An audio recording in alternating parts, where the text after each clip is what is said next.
भाजपचे आमदार नितेश राणे काल माळशिरसमध्ये आलेले होते आणि त्यांनी प्रक्षोभकाची विधानं केलेली आहेत. आपण कसं उत्तर द्यायला?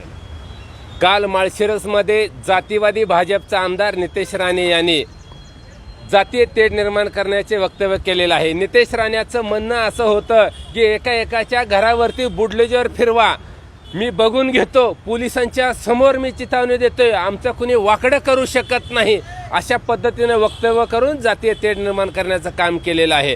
या नितेश राणेला मला सांगायचं आहे, अरे तू महाराष्ट्राच्या पोलीस यंत्रणेला खेळणं समजू नको.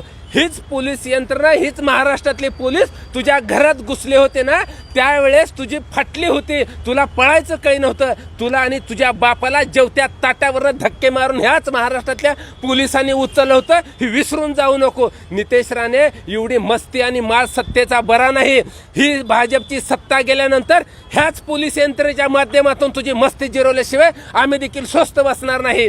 आणि या गृहमंत्री साहेबांना, फडणवीस साहेबांना माझी मागणी आहे, फडणवीस साहेब आपल्याकडे, की असे जातीय तेढ निर्माण करणारा नितेश राणेवरती तात्काळ गुन्हे दाखल करा, याची आमदारकी रद्द करा. अहो गृहमंत्री साहेब, नेमकं गृहमंत्री खातं तुमच्याकडे आहे का? सांभाळायला नितेश राणेकडे दिलेलं आहे, याची देखील जरा जनतेला सांगा.